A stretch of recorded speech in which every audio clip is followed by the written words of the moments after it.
जय हिंद चिल्ड्रन।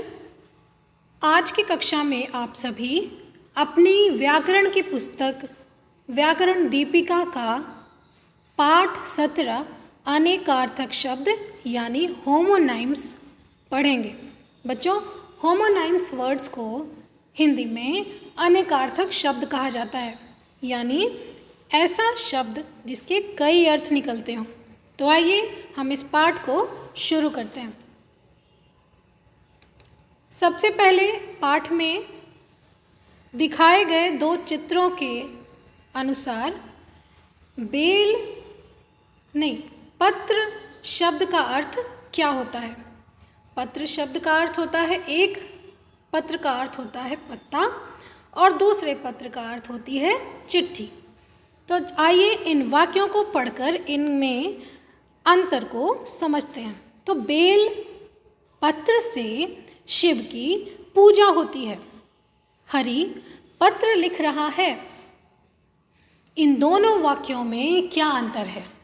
दोनों वाक्यों के अंतर के लिए आप ध्यान से दोनों चित्रों को देखेंगे। चित्र देखने के बाद आपको यहाँ दिख रहा है कि एक जगह शिवलिंग बना हुआ है एक चित्र में, दूसरे चित्र में एक बालक कुछ लिख रहा है।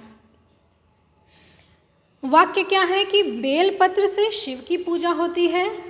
शिवलिंग के आसपास बेलपत्र के पत्र पड़े हुए हैं और दूसरी पुस्तक में एक बच्चा कुछ लिख रहा है, यानी पत्र लिख रहा है।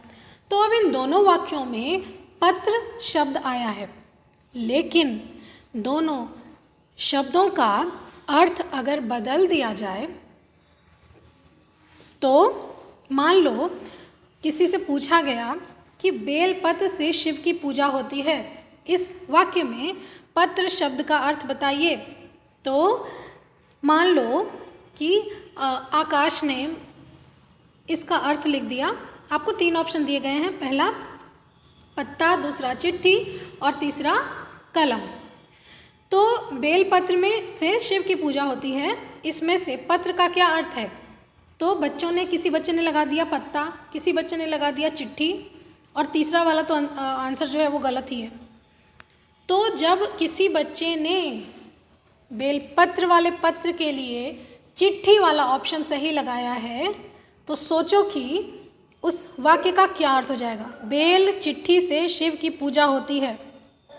देखो कितना अर्थ गलत बन जाएगा, है ना, और बिना बेमतलब का हो जाएगा, वाक्य ही वे बेमतलब का हो जाएगा।